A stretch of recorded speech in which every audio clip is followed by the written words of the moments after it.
दोस्तों नमस्कार, मैं उमेश कुमार कुशवाहा और आज अपने मैं किसान भाई के पास हूं।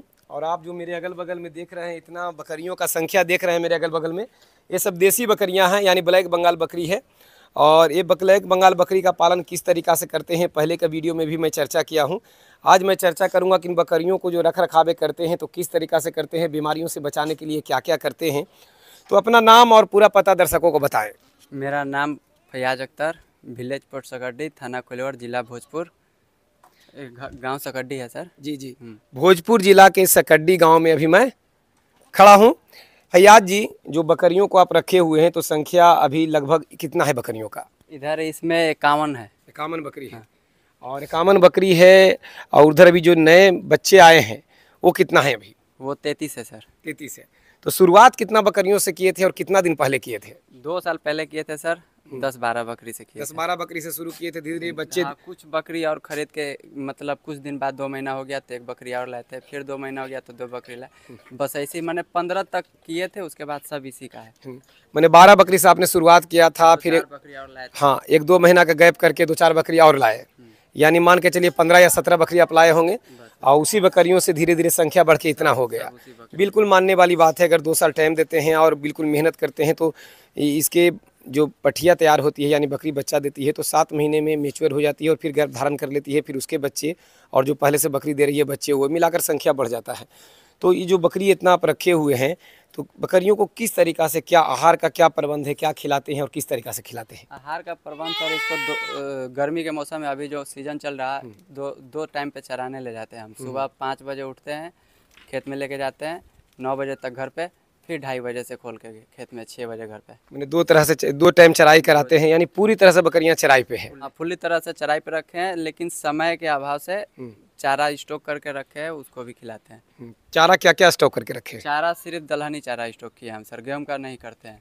दलहनी चारा यानी जिन फसलों के दाल होते हैं, मसूर, चना वगैरह। हाँ, मसूर, चना, खेसारी, यही स्टोर करके रखे हैं। बिल्कुल स्टोर करके रखना चाहिए। यदि आप चराई पे भी रखते हैं तो घर में सूखा चारा स्टोर करके रखें, मौसम अगर ख़राब होगा तो ज़रूरत पड़ सकता है। तो बकरियों को रखने के लिए एक घूमने के लिए इधर एरिया है और अंदर आप इनको रात में रखते हैं? हाँ, इधर रात में रखते हैं। ये घूमने का एरिया है बाहर में, ये रात में। वो तख्ता जहाँ तहाँ जो लकड़ी का लगाए हुए हैं वो रात में सब बिछा देते हैं सर, कि जानवर जब इसमें रात में डाले, अंदर करे तो पटरा पे बैठे, ज़मीन में ना बैठे। ये गीला है, गीला है तो सर नमी के प्रकोप में आता है, नमी के प्रकोप में आता है सर्दी, खांसी, बुखार, जुकाम, नमूनिया सब होता है। तो इसलिए हम तख्ता बिछा के रखते हैं। ये नमी के संपर्क से बचाएं बकरियों को, नहीं तो बहुत सारा बीमारियों का खतरा होता है। हालांकि अब गर्मी का मौसम शुरू हो गया है तो समस्या तो कम आएगा, लेकिन बरसात में और ठंड में बहुत ज़्यादा परेशानी आपको हो सकता है। तो लकड़ी का तख्ता बिल्कुल होना चाहिए जिस पर बकरियाँ बैठे, तो नमी से बचेगी और बीमारियों का खतरा नहीं होगा। तो अब बकरियों का संख्या फयाज जी बहुत अच्छा खासा हो गया है। तो किसान जो ब्लैक बंगाल बकरी है या कोई भी फार्मिंग युक्त बकरी, नए नए लोग इसमें जुड़ते हैं और उनका इच्छा रहता है कि मैं कोई फार्मर से खरीदूं, तो क्या कोई फार्मर अगर लेना चाहे तो क्या आप बकरियों को सेल करेंगे? करेंगे सर, सेल करेंगे जी सर। तो मैं आपका नंबर इस वीडियो पर दे देता हूं, है ना? दे दूं? जी सर, दे दें। दर्शकों को मैं ये बताना चाहूँगा कि ये किसान हैं और पहले भी आप इनका वीडियो देख चुके हैं। तो मैं अब जहाँ भी वीडियो बनाने जाता हूँ प्रयास करता हूँ कि किसान का भी नंबर स्क्रीन पे दे दूँ, ताकि जो किसान देख रहे हैं और उनको लगे कि मैं इनसे ले सकता हूँ तो आकर वो संपर्क करें, या फिर फ़ोन पर भी बात करके वो समझ सकते हैं कि किस रेट में वो देंगे। रेट ओपन यहाँ इसलिए नहीं किया जाता है कि भाई सब गुणवत्ता के अनुसार रेट होता है, किस बकरी का क्या रेट है, ये सब फ़ोन पर वो बात कर सकते हैं या आके मिल सकते हैं। तो मैं जहाँ भी वीडियो बनाने जा रहा हूँ अपने स्टूडेंट का या किन्हीं भाई का, तो नंबर देने का प्रयास करता हूँ ताकि किसान से किसान तक वो चीज़ें पहुँच जाए और किसान का भी सामान जो है सही चीज़ है वो सही जगह पर चला जाए। तो कोई भी फार्मिंग में यदि ले जाते हैं तो बिना वैक्सीन लगाए बकरियाँ बीमार हो जाती है, एक जगह रहती है तो बीमार हो जाती है। तो इतना दिन से आप फार्मिंग कर रहे हैं तो वैक्सीन तो आपने पक्का लगाया होगा? हाँ सर, टोटल वैक्सीन शेड्यूल करते हैं सर। क्या कौन कौन सा वैक्सीन लगता है? PPR का, FMD का, HXBQ, 80+ TT, टोटल करते हैं। टोटल आपने वैक्सीन लगाया है जी। अगर घनत्व में कोई भी इंसान बकरी पालन कर रहे हैं और वैक्सीन नहीं लगाते हैं तो टिक ही नहीं पाएंगे, कभी भी बीमारी का खतरा हो सकता है। ये सबके लगा है सर। हाँ, अच्छा, ये देखिए होता है, बहुत सारे मित्र मेरे जो वीडियो देख रहे हैं वो देखते होंगे कि बकरियों को इस टाइप का गांठ हो जाता है। तो वैक्सीन लगाने के बाद एक गांठ बनना आम बात है, इससे बिल्कुल न घबराएं। अगर आप सबकट इंजेक्शन लगा रहे हैं, यानी चमड़ी में कोई वैक्सीन दे रहे हैं, जैसे ET+ चमड़ी में लगता है, ET+ TT, PPR को चमड़ी में लगाया जाता है। तो चमड़ी में लगाने के बाद वहाँ गांठ पड़ना आम बात है, तो घबराएं नहीं। इन्होंने वैक्सीन लगाया है, उसका ये गांठ है। किसी किसी को गांठ बनता है, किसी को नहीं बनता है। तो गांठ बन भी जाए तो घबराने वाली बात नहीं है। तो बकरियाँ पूरा वैक्सीनेटेड है। किसान संपर्क करके इनसे वो खरीदारी कर सकते हैं जिनको फार्मिंग करना है, क्योंकि पहले से मेरा इनका परिचय रहा है, मैंने ही इनको ट्रेनिंग दिया है। तो ये आज तक जो ब्रीडिंग कराते रहे हैं, तो बाहर के बकरे से जो छुट्टे बकरे होते हैं उससे क्रॉस कराते रहे हैं, और उसी के बच्चे सब हैं। और जो नए बच्चे जो आए हुए हैं वो छूटा बकरा से, यानी कि ब्लैक बंगाल का जो खेतों में छूटा हुआ बकरा रहता है उससे ही इन्होंने क्रॉस कराया है। ऐसा ही हुआ है ना आज तक? जी सर, ऐसा ही हुआ है।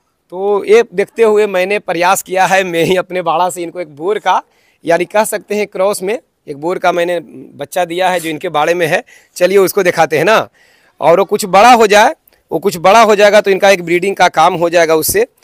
और देखिए मैं इनको दिया था उस समय 4 महीना का बच्चा था, और अब चूंकि इनका लाए हुए 3-4 महीना हो गया तो इतना बड़ा हो गया है। आजा आजा आजा, एक देखिए उजा उठाइए। तो दोस्तों आप कहते हैं कि जो आप बच्चे तैयार करते हैं तो कहाँ जाता है, तो ऐसे ऐसे जो अपने किसान भाई हैं उन्हीं के पास आता है ये बच्चा। बोर का क्रॉस ब्रीड आप कह सकते हैं। तो चूँकि ये दूसरा ब्रीडर से क्रॉस कराते हैं, तो अगर ये तैयार हो जाएगा तो इससे क्रॉस कराएंगे, ब्रीडिंग कराएंगे तो बच्चे अच्छे आने का संभावना होगा।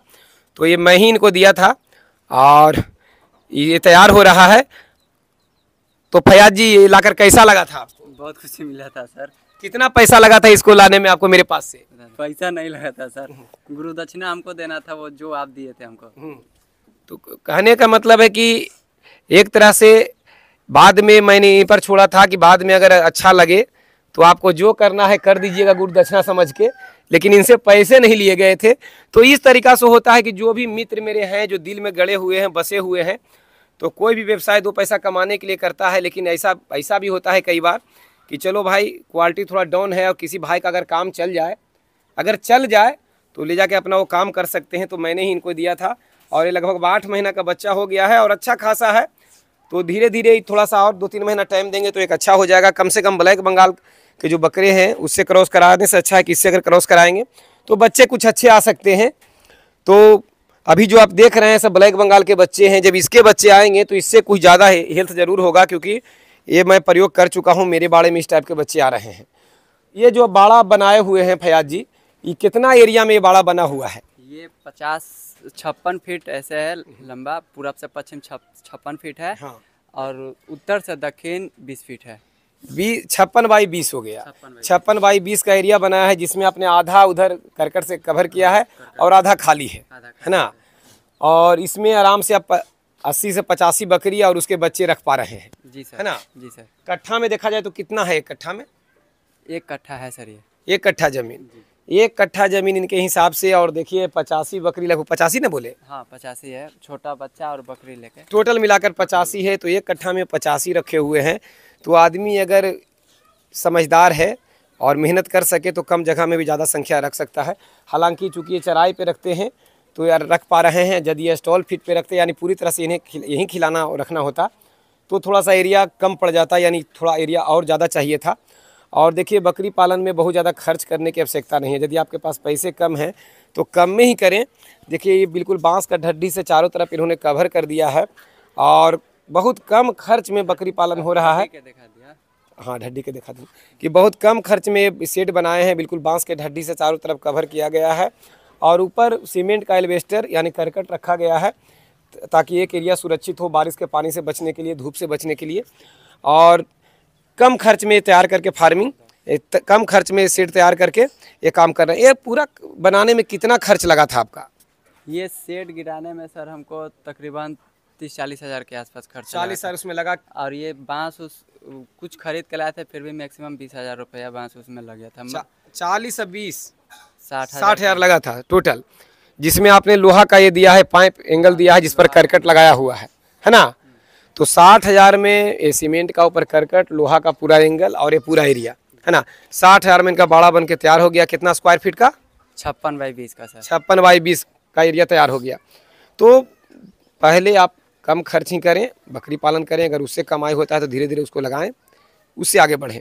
और चूंकि ये बिल्कुल बांस का ढड्डी लगाए हैं और एक गांव का बीच का एरिया है तो ये सुरक्षित है। अगर आपको लगे कि भाई ऐसा करूँगा, बाहरी एरिया है तो नुकसान हो सकता है, गलत लोग इसको तोड़ के अंदर प्रवेश भी कर सकते हैं, तो वहाँ आपका खर्च बढ़ जाएगा कि इसे भी आपको थोड़ा मजबूत करना होगा।